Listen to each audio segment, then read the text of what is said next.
I can't believe it. So I guess Colleen Ballinger has been sanctified now. I want to talk about this. First of all, let me just cleanse my palate.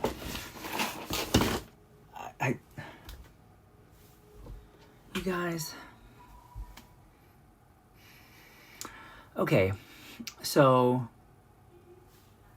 let me calm down. Let me bring it back down to earth a little bit.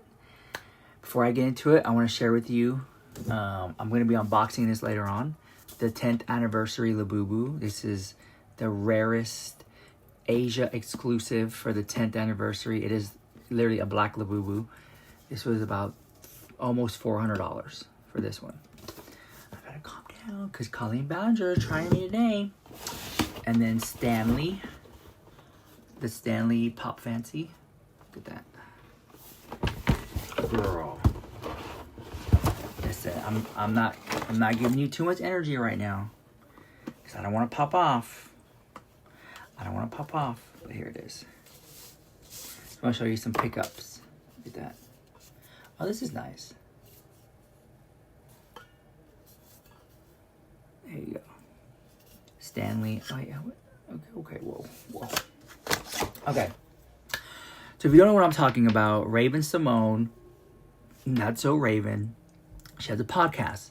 Pretty boring podcast, if you ask me.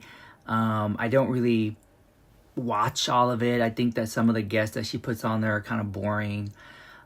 This, in my opinion, was Raven's attempt to step it up. And she came at it, Raven came at it as like, let's humanize Colleen Ballinger. Let's come to an understanding with Colleen Ballinger. And she knew it was going to be met with criticism. 100%. She knew this. This is why in the beginning of the podcast, she kind of preface it, like set it up for in this way. Well, then the interview started, and it was just like Colleen Ballinger's apology, but it was only really an apology when Raven prompted for it to be an apology. You know, does that make sense?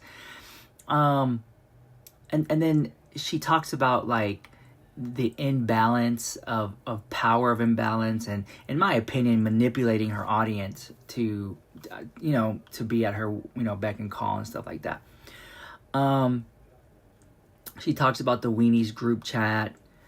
It was just a lot of, like, looking back at it, and then the fact that Raven said, I feel like enough time has passed, and it's interesting because I was watching the H3 podcast, and Ethan Klein said, when he touched upon James Charles, he said, a lot of people aren't really holding James Charles to the flame anymore. Has enough time passed?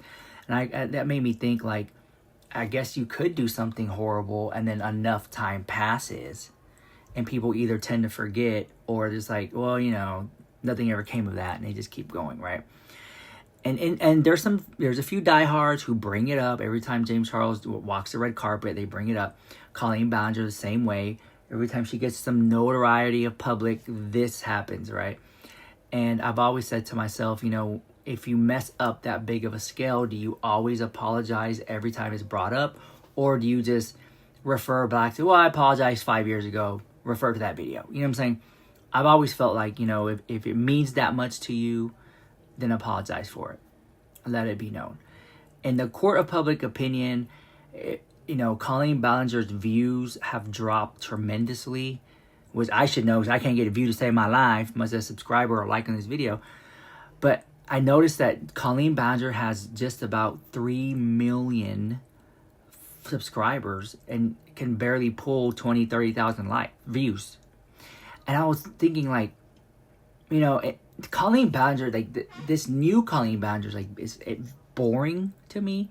Her reviewing rocks and talking about rocks and her running around her house, and Colleen Ballinger scares me. I want to put that. She scares me because she comes across like a person that's very meticulously calculated. Okay. And I understand, you want to be successful in life, you have to be calculated.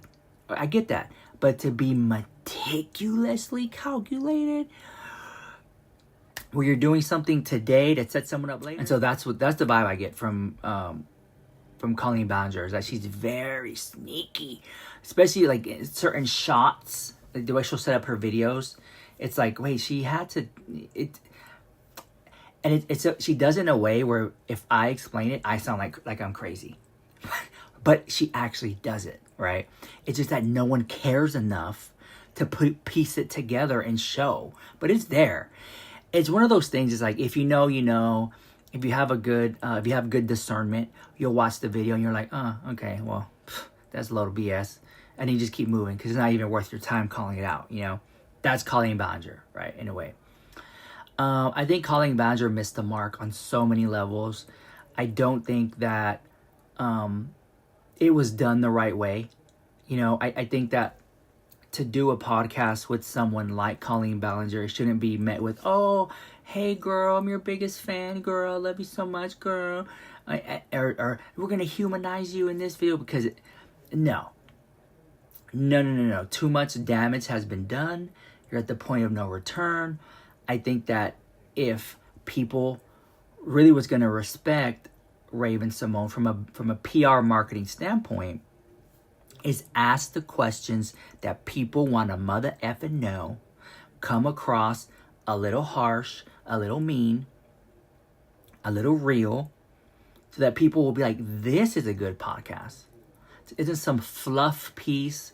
This isn't some, I need to get some views and clicks, so I'm just going to, disguise this video as an apology. And then really, we don't really ask the questions or go in too deep. And fake woke is what I got out of that whole thing, because I felt like Raven didn't have a strong enough backbone to make this a successful podcast.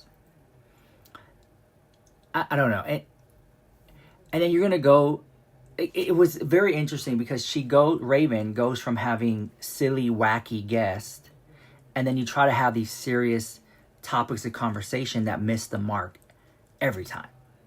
So this is the thing. If you're going to have a podcast, have a mother effing podcast and stay in your lane, so that when people click to watch your video, they already know what they're going to get into. You know what I'm saying? Funny, haha, feeling good video, deep, dark politics. You know what I'm saying? You already kind of know the lane, what you're getting into when you click on a video. You know what I'm saying? Yeah, I expect that when you click on mine, you're going to get a little drama, a little sassiness, a little lightheartedness, never really too real. You know what I'm saying? It's kind of like the late night show over here. Kind of like that, right? But Raven trying to come across like, no. And it's sad, because Raven could have been that podcast that we all tune into, because I feel like she has enough star power to get the guests that people want, and I feel like she doesn't know what podcast she is. You could be a fun, amazing podcast that have interesting guests that people like, really, think pieces and important people that people want to hear about, or just something that's like funny, or stories that we never heard of, like if I had a podcast, it would be like, whatever happened to Michael Jackson's monkey Bubbles? Remember Michael Jackson had a monkey called Bubbles? Whatever happened to Bubbles? I know he now lives in a zoo and he's taken care of monthly through the Michael Jackson estate, and he doesn't really know what happened to Michael Jackson. Does he got, that he had passed away? And he did that. There's this whole story behind it, right? Interesting thought piece, a nuance in pop culture, the kind of stuff like that, Let's celebrate Jambi, the genie from Pee-wee's Playhouse. Stuff like that. You know what I'm saying? That would be my podcast. But anyways, oh my God. This was a flop. And I feel bad for Raven, because if she had better direction, this could have been a really fun podcast that would be worth the watch. And I don't know if she was, to me, I'm not going to say I don't know. I can only say how I felt. I felt like Raven was pandering to the audience. I felt like Colleen Ballinger was trying to be innocent and trying to put on a front for the camera. And it was all just very performative. And that's what I think about that.